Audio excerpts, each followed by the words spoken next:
If you don't know our next speaker, you will. She's probably one of the more charismatic people that I've ever met.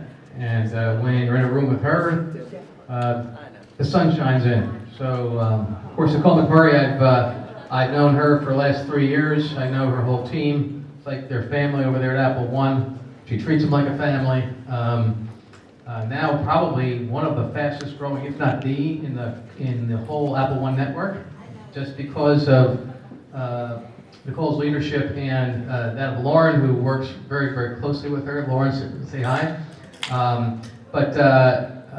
Hold on to your seats and put on your bootstraps because you're about to be taken off on a flight into the whole area of recruiting by Nicole McMurray. Thanks, Jeff. Thank you so much. You guys, it's so exciting to be here. We got to stomp this morning. We got to learn so much. That was so great. And I just want to share, Johnny is a client of ours. He's a friend of Apple One, and he's getting ready to launch with the Orlando Economic Partnership a website called Live, Work, Play that will be able to be a recruiting tool for you while you introduce our city. So I'm just really excited that he was here today and we got to all learn together. Hot dog. Woohoo! All right, here we go. Does everybody have an Apple One folder? Don't open it yet. We are going to get to it. It's exciting. The title of my segment is Tools You Can Use, and so we want you to leave with tangible items that you can take back to your office. As a leader in staffing, if I didn't give you the opportunity to have an action step, I wouldn't be doing my job. So who here thinks that it's hard to find good people out there?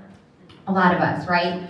You're not alone. Unemployment is 3.5% right now nationally. It's the lowest that it's been since December of 1969. To put it in perspective, that's the year that Sweet Caroline came out. That'll be stuck in your head for the rest of the day. You're welcome. So we're all feeling the pain. And as we look at the marketplace, we know it's hard to find good people, and our clients every single day are coming up to us with this challenge. So I've been with Apple One for 15 years. I started in 2004. I had the opportunity to lead in the staffing industry during the Great Recession. And I would say that this year is almost as difficult because of the talent shortage in our marketplace. To put it in perspective, if you're looking for somebody with a degree, unemployment can be as low as 1.9% in some industries. And so we have the ability, it's funny, Johnny and I wrote our portions of our presentation separately, but it ties together so well in telling your story because we have that online presence, but what happens in the grassroots environment too? How do we tell the story of our organization to be able to attract the very, very best people in our marketplace? And what does that look like for us? Well, get my picture down, right? Get rid of that puppy. Don't look at that. I'm right here, guys, okay? So we want to build a culture that tells our story. We want you to have your chapter, but it needs to fit under the cover of your core values. Are any of you guys attraction shopping here? Right, we hire and fire against our core values. They are everything, what we live for. Have you built a culture of consistency? Do you have a plan and a process to retain the very best? Just getting the candidate in the door is not enough anymore. We're going to talk a lot about that. Are we committed to keeping our best people? And are we prepared to hire for the future? Right? So what happens when we don't have a budget like Disney or Amazon to pay for someone's education or pay them $22 an hour at the front desk? Do we just give up? No, we can't, right? We're all, as Johnny said, we're leaders in our organization. We have to fight, we have to compete. And so we really encourage our clients right now in these conversations to focus internally, to be able to tell our story. So when I see Sean at the grocery store and he's wearing the City National pin and I ask him, what's going on with your company? Who are you guys? That I know all the way from the CEO to my front desk person that they are actively telling our story and that it's a good one, right? Not like, oh yeah, look, I just got hired and it's kind of cool. We want a good story. So if you can work with me for a second, I'm going to go to our folders. On the left side, tools you can use. The first thing that we would encourage you to do as an organization, as we're building our story, we talked about the characters and the plot. So we have a client benchmarking form. This is a tool that you can use within your organization. When was the last time you sat down with your team and you were like, guys, what makes us incredible? We talk about this at Apple One all the time. Adjectives don't close deals, data does. If I meet one fun, people-loving, hard worker, I'm gonna freak out, right? We need to have the data behind the story that we tell. We talk about building our brand on social marketing, the what's in it for me. How do we do that when we're getting ready to attract talent in our organization? So if I was working with you and your team and this was a challenge, I would encourage you in some capacity, this form on your list, the team snapshot, to sit down with your team and go through this together, right? So it's going to be right here. As a group, figure out what are the areas that cause the most turnover. What are our must-haves? Characteristics of our best people. And what does that bring? If we have fun, friendly people, but we don't know how that helps us retain and attract customers and people to our organization, we're missing the mark. And then disqualifiers. And I know there's a lot of forms in here, so I would encourage you guys not to look ahead because I promise we're going to spend time on everyone. And if not, I'm always available for lunch, which is so fun. Thanks, guys. We can do this with or without laughter. So we want to talk about things that eliminate people from our organization too. For me, taking corporate recruiters and bringing them onto my team, it doesn't work, right? It's a very difficult transition. We just recently learned that again. So we're not going to do that anymore for our organization. So have you talked about, if we're going to recruit for a role, a lot of my clients don't know the why behind why they're recruiting. What is this position? When I'm asking them these questions, they haven't sat down with their team. So let's really figure out what we're looking for our organization. Nothing is worse than attracting a bad hire, right? We all know, because they stay for a really long time, okay? So team profile, we also want to talk about the key positions in our organization. What the next step is for that person within your organization. Do that as a team. Let's understand the characters. Let's understand what this looks like. We just did this presentation for the Orlando Economic Partnership, and we called it Talent Attraction in a Hot Market. And so we'll kind of lead with that a little bit. I've been married for 17 years, but I know some people, if you're in the dating area, there's Match.com, eHarmony, right? Do we just pop up a picture and that's all? No, I hear that there's multiple questions you have to ask, right? Like, I like long walks on the beach or poking dead things with a stick, right? Whatever works for you. But we have to answer those questions to build our profile because we have to understand who it is that we're looking for. So do that with your team. Make that an intentional first step, tools that you can use. Do that. Sit down with them. It'll be fun. The next thing that we encourage you to do as you're building your story is spending time with your very best people, right? So if you just flip, it should be stapled for you because we're creative like that. Job shadowing, right? When was the last time, do you have people on your team that you hired into a job description and maybe they're doing something different right now? Does that ever happen within an organization? Never. We are perfect with our bullet points. We are so talented, right? So we hire people in a specific position, we bring them in, and then they start doing other things, and that just becomes kind of what happens, and then they maybe move on, and we don't know as leaders what's necessarily happening in our organization. I would encourage you as a CEO, as the leaders within your team leaders, to have them job shadow and be consistent and authentic with it. And so we actually created a form within our organization because we want you to have a first step. I just did this with my admins on my team, and we went through their job descriptions. They were doing a lot of other things. They were doing some things for my salespeople that we shouldn't have had them doing, right? So we pulled those options back. But it'll really give you a good understanding of what's happening with those people on your team, and it helps build the story, right? So I'm spending time with Ryan. I just hired Ryan maybe a year ago, and I just want to sit down and say, Ryan, what's going on? Like, let me spend the next 2 hours with you. What are you doing? I get the opportunity to learn, to be excited, right? We're talking, and then I tell the story to my team. Guys, I was with Ryan yesterday. He is awesome. I didn't know he was doing these 6 other things for our organization. Thank you, Ryan. I really appreciate you. You're awesome. You're a great hire. Glad we found each other, right? And so now Paula's at the grocery store, and she's in line, and they have on Apple One shirt, and they're like, tell me about your company. And she's like, I work for a really good leader. She actually spends time with our team. She just had an awesome meeting with us, right? We build our story. We talk about attracting talent. Think of when you were dating, right? You got that good lipstick on if you're a girl, right? Whatever that looks like, you got ready for that moment.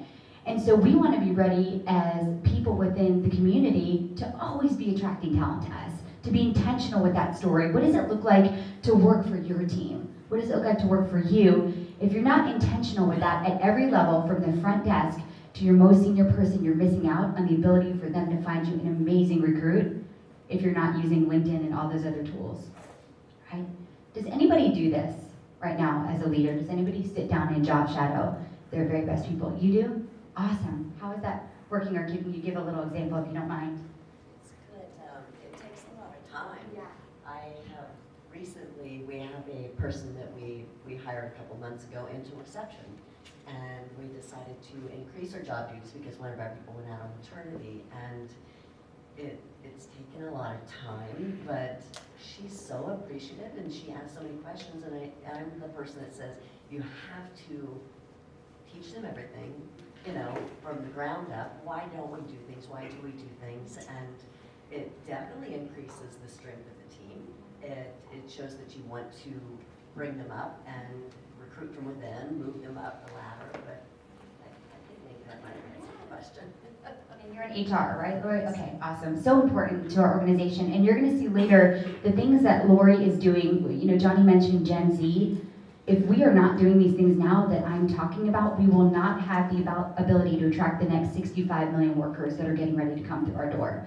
And we're going to see that in a minute, so just stay tuned. We talked about buckling your seatbelts. Hold on, it's Groundhog Day. Okay, so the next thing we want to do is, so we've identified as a team what works, we've spent time with our very best people.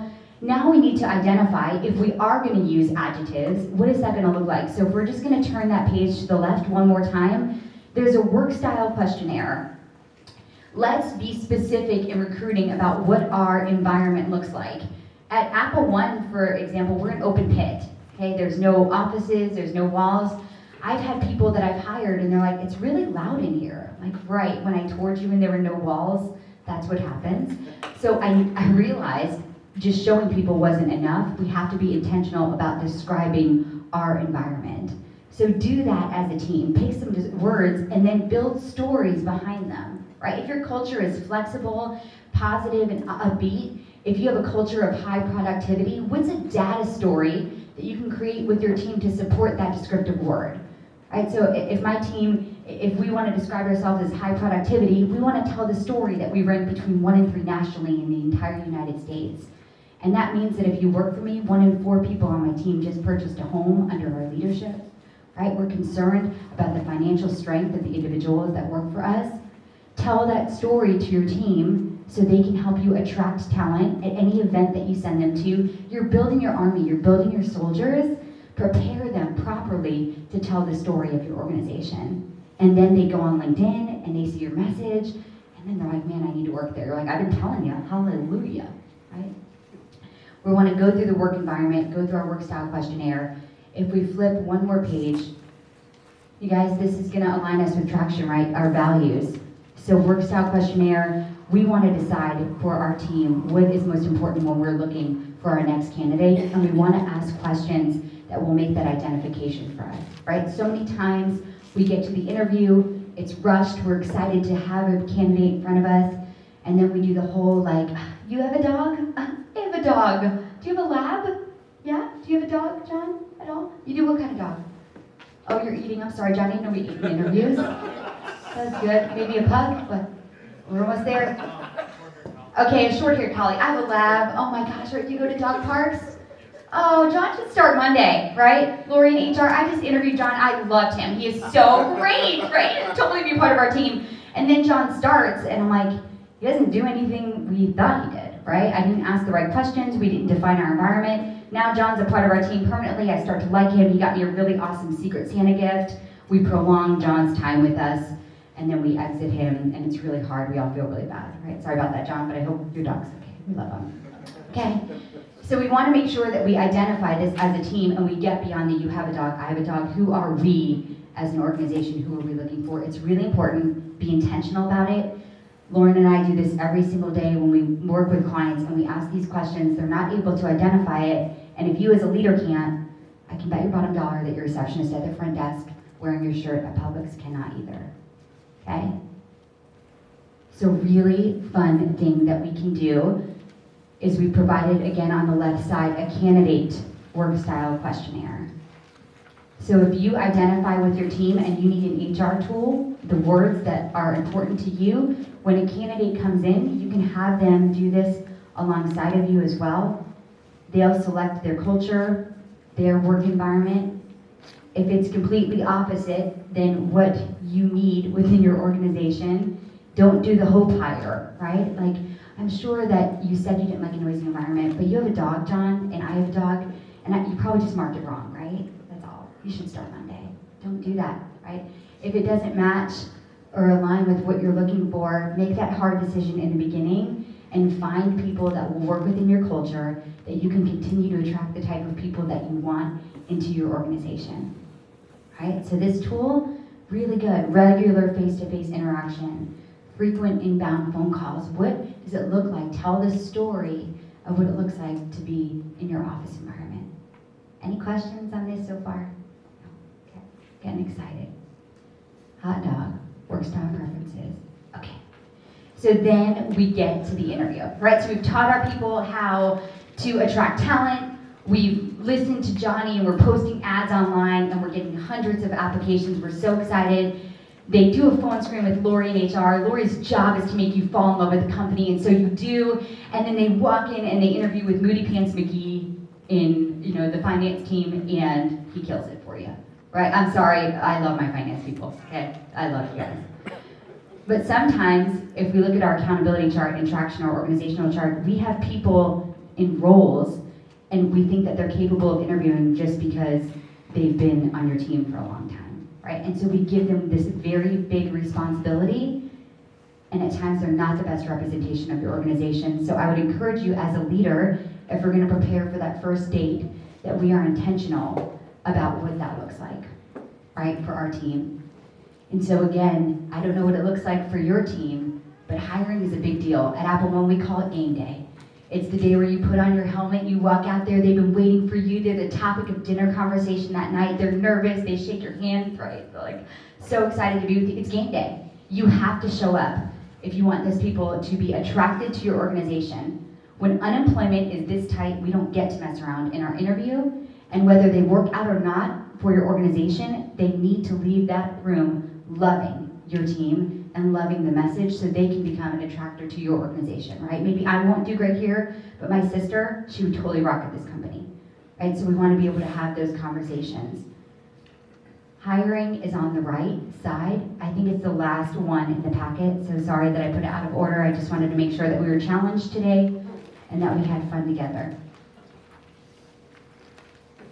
And we have some clients, I know on my team, if you meet with Debbie, you're never gonna want to leave, right? She's the best. And so we have those clients that we work with that we know when the people walk into that room that they're gonna be excited about that organization. We have other candidates that call us after they leave and they're like, I don't know if that interview went really well, right? And so we help guide this for our organizations. It's really important to us. So we want to give you a sample interview opportunities, right? Am I there?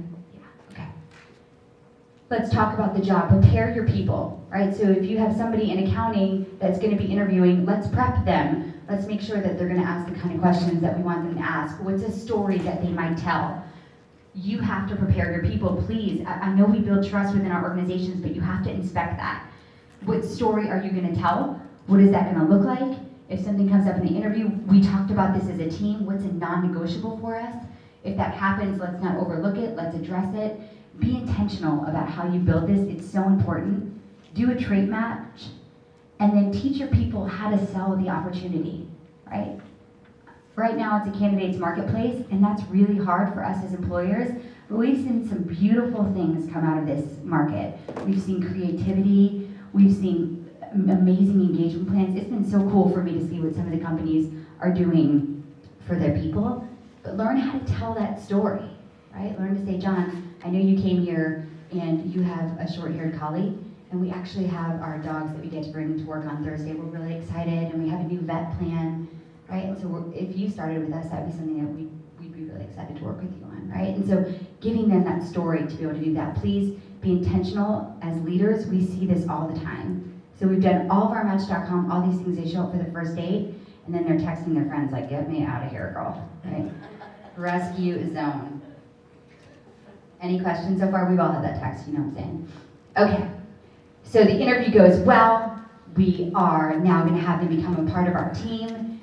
And now we have to begin to think about engagement, right? Engagement, it's a big deal. We spend a lot of money on those diamonds, right? It's when things are getting a little bit more serious. We're ready to have this love relationship together. So we get people on our team. How do we keep them engaged within our organization? And I don't know if anyone here has a really cool engagement plan that they're doing. this is something that we have to really pay attention to, especially for our Gen Z organization. And so the employee recognition plan, we have it here. It's another tool that you could use. I know there's a lot of them today. These are also all available electronically. I just printed them out because I love printing stuff still. So on the employee recognition plan on page 2, this is something that you could use easily, right? We were just talking to Sergio about onboarding new people, right? Thanks for the peace sign, love it. Shout out to Sergio. So we want to be able to sit down with our people. Work anniversary, birthday. Do you like to celebrate it? You know, what if your dad passed away on your birthday and it's not something that you want to celebrate? It's my job as a leader to ask you that, to make sure that I'm considerate of what you need. Interests, priorities, recognition ideas. Right? I can decide that, you know, Ryan wants to go to the park every Friday and leave early, but maybe really Ryan just wants cash. And so if I don't ask him, then I can't intentionally invest in him. And I don't think we do enough of that. And so this would be one area that I would encourage you, sit down with your people, have one-on-ones with them, have that awesome meeting, and figure out what that looks like. There's a girl on my team that loves cats. I always tell the story, I got her a cat purse. I would never have worn that my entire life. And she was like, oh my gosh, I'm like, meow, this is the best day. So just understanding your people. And then step 2, let's make sure that our recognition plans align with our core values. Right? There are some days where we just have to reward people for showing up, right? We've all had those kind of weeks. Hey guys, today I brought you coffee because you all showed up today. That's the kind of day it's been, and thank you. Beyond that, whatever happens, I'm just grateful you're here. But there are other things that we have to decide. Is it worth recognizing? The frequency and timing, how is it delivered? So as a leader, if we're not paying attention to this, then when you get that Designzilla's compliment from Johnny, right, you're probably gonna go outside and take that call. Sometimes when we're headhunting, we ask the question, when was the last time your boss recognized you? And if you have to pause, we might ask you to step out in the hallway because we have a better leader that can support your organizational growth. Don't leave your people vulnerable in these environments, right? If we're gonna date and we're gonna get engaged, make sure that they know how much you love them every single day. Right? Text them, love you, glad you're here. Okay, miss you. Dinner with mom at 5. So step 3, must-haves. We wanna make sure that it reinforces priorities, that it's timely, specific, that it's sincere, proportional, visible, and personalized.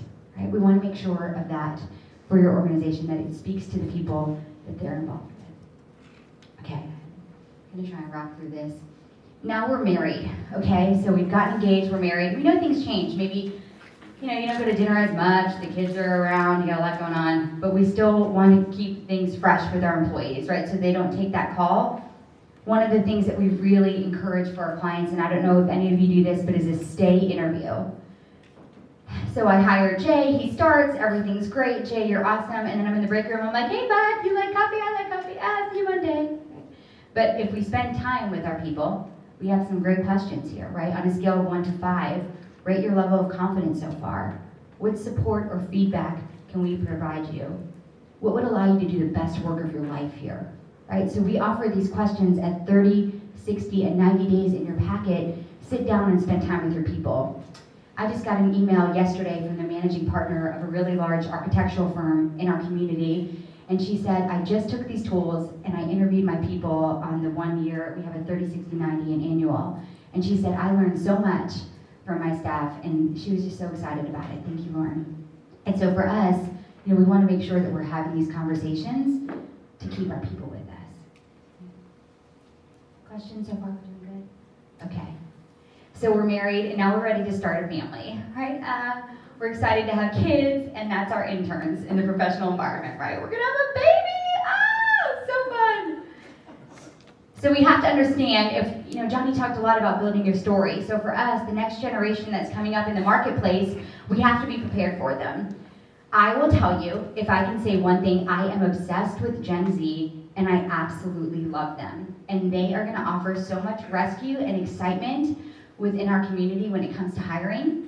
I was just with our 28 interns in California, and they said things like, we want stability and authenticity and hard work. And I'm like, I'm gonna kiss your faces off, right? This is, you want what? Hard work and stability? Hallelujah. So it's coming, but if we're not ready for it, if we're assuming that it's another generation, and we're not telling our people to be excited when our Gen Zers walk in, we're missing out, okay? Because I love these guys.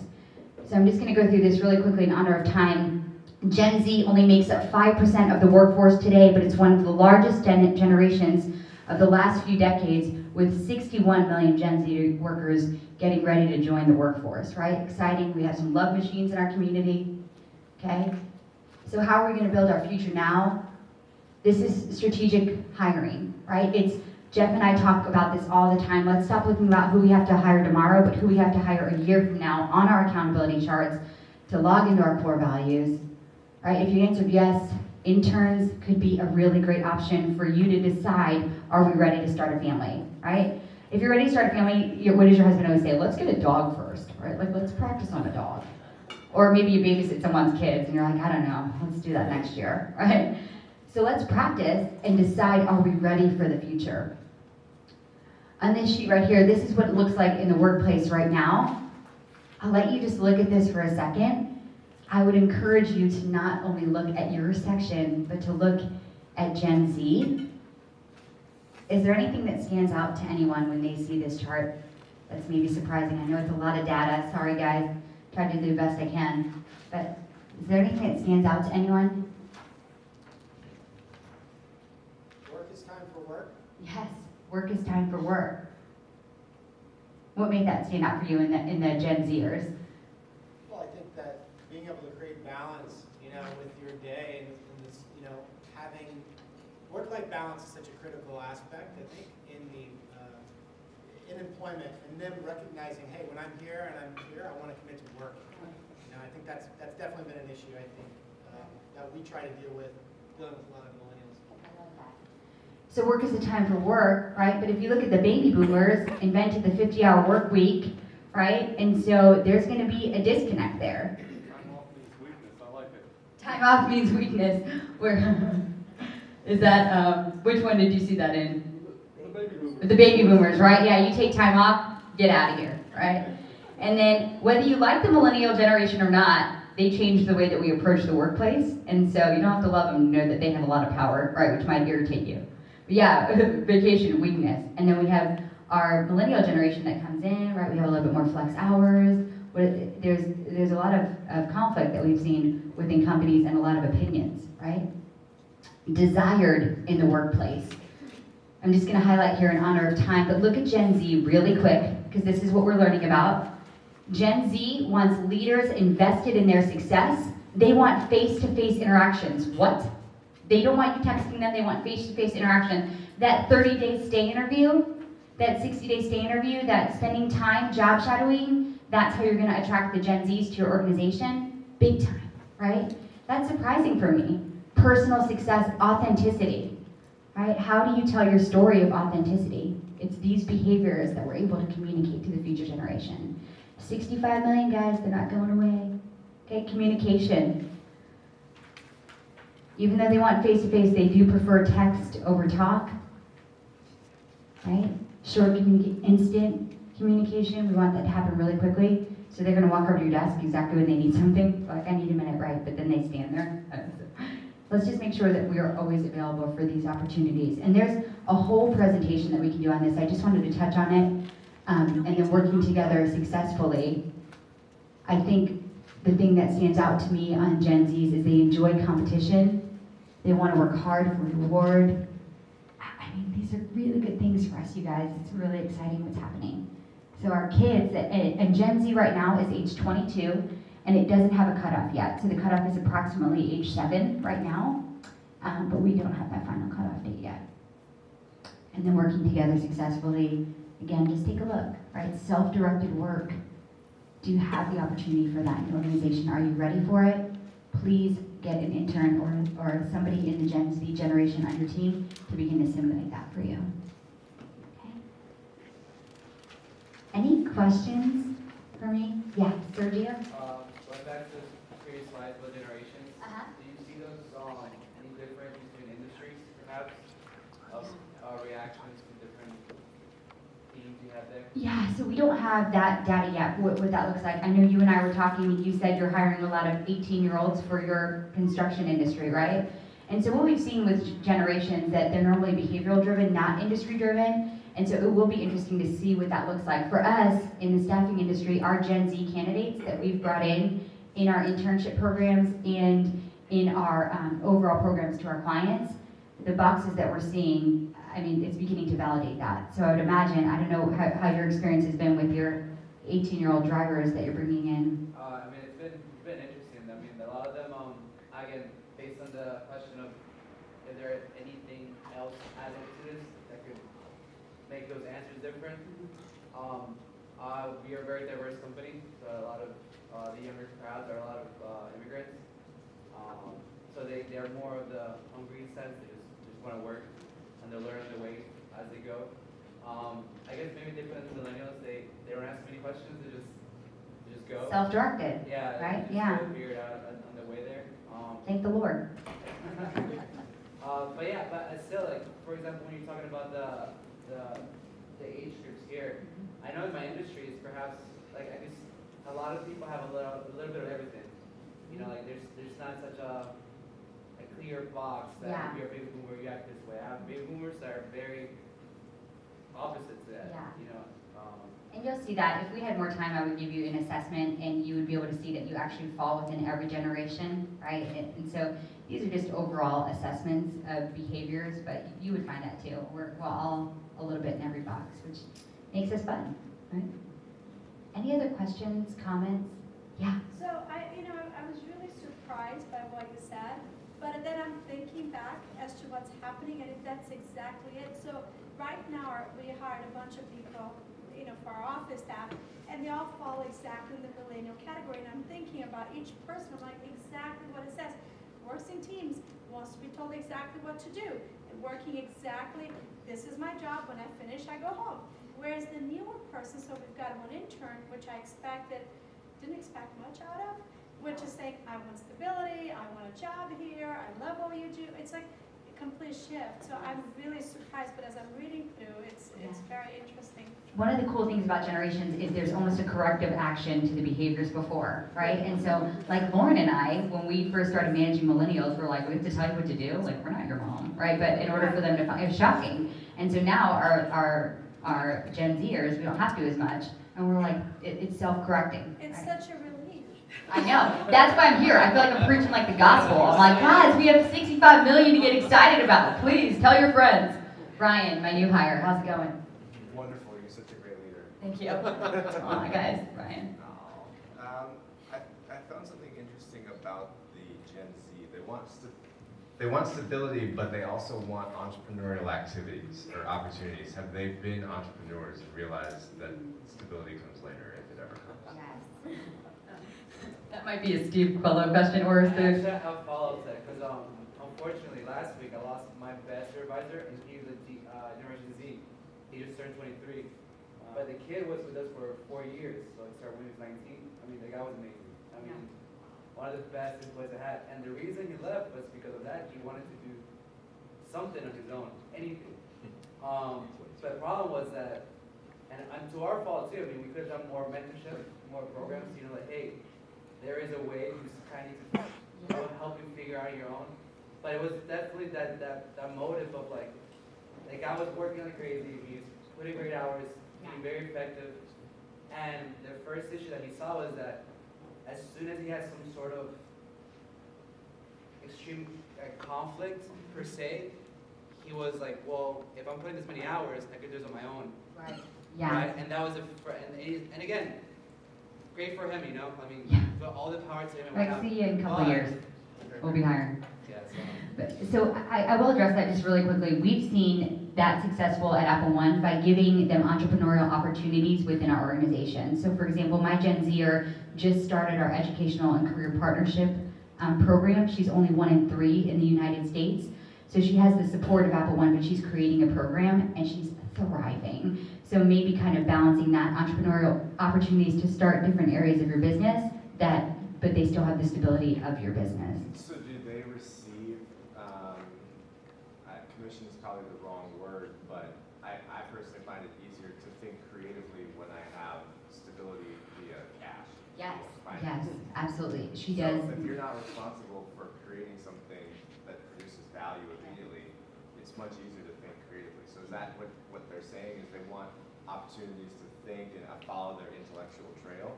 Yeah, so for us, our experience has been, we have been associating commission with her areas of opportunity. She gets paid. She gets paid when she brings in internship programs, so she's able to feel successful, make the commission, and that's been a big driver for her. Now, she's my one example, but again, we're all still learning, so I'd love to talk to you guys in a year and see how we're all doing. But great questions. Any other? Yes, Johnny. Yeah, so are you familiar with the gig economy? Like the concept of that? No. Well, it's about like how so many people are doing, Yeah. you know, the gig economy, which is people driving Uber and driving for Shipt and picking up these gigs, right, to like supplement income. And I'm just curious about like the stability side, and honestly, like following Gary Vaynerchuk and a lot of these like kind of modern speakers, it seems to be a huge rise in entrepreneurials in the young, you know, the Gen Zers. I'm just kind of curious if you had any, you know, thoughts as far as like how that kind of fits into this equation with like full-time staff. Yes. So I can tell you, I just did 2-year vision planning with my team, and a lot of my younger generation, one of their goals was to become debt-free, right? And so I brought in a Dave Ramsey, Financial Peace University person into my organization. We did the 9-week class. They've already paid off $43,000 in debt, right? But a lot of them became Uber drivers while working for me to get that additional, especially my admins, to get that additional revenue to help fulfill that very stable goal. So I don't know. I mean, we're still seeing what all this looks like, but I think as we see the Gen Zers come through, those entrepreneurial opportunities will allow them to fund very specific goals that if we're mindful of as leaders, we can help support that. You know, in my office, they're cutting up credit cards in front of the team, right? We're talking about different things. So we're creating this visual goal that we can achieve together, but they're using those entrepreneurial opportunities that they didn't start on their own that are stable, like Uber. You just download the stuff and you're doing it to support their goals. I don't know what that will look like long term, but we have seen that combined within our organization. So great point. Yeah, so if your team's Ubering, let them do it. Have fun. Just to add on that, again, not a lot. No. I think it's very specific to the industry you work in. My industry is very labor intensive, very blue collar. So if there is work, people take the work, right? And it's very driven climates and whatnot. If it's raining, work is slow.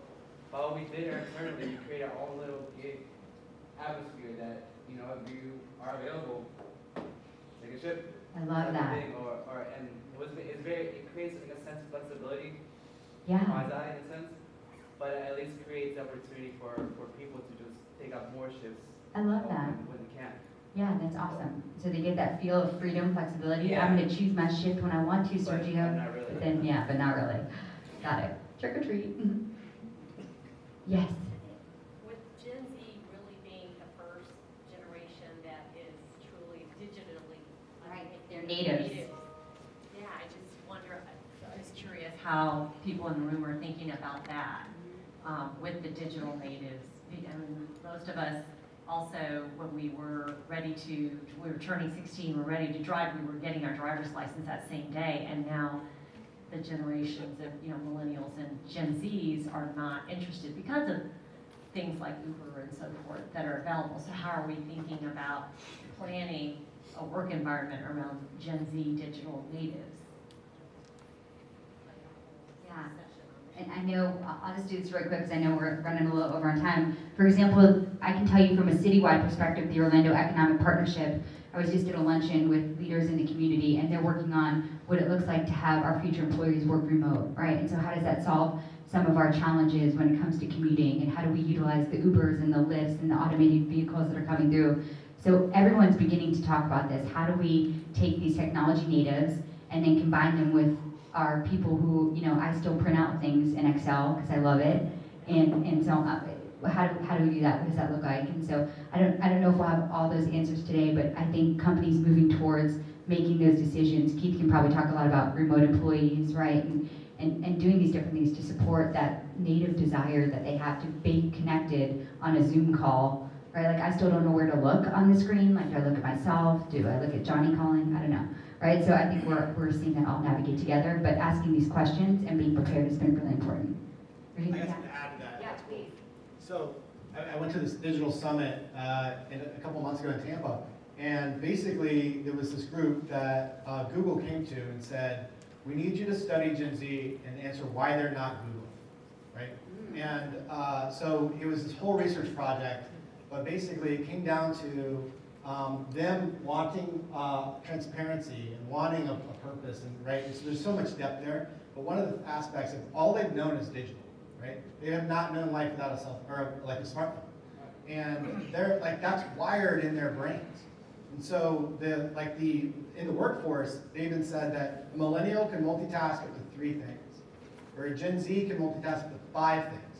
Right, so if you think about their perspective and their skill level from a technological front and how to embrace those ideas and those ways of improving efficiencies and automation, there's a lot to offer. But they did a screen recording of them using their phone. And I say them, I'm sorry, you're sitting right there. But it was, yeah. But it was incredible how fast and how that's part of their brain. It really is. Yeah. And if you guys need any of these resources, I can send any of it. We just did a call for the Employers Association Forum on the whole generational. It's a whole hour presentation itself. All these interview things. These are all things that we can help you guys and serve you in any way. And these are all available digitally as well, so I can email that to you if you need anything. Okay? Thanks. Sarah,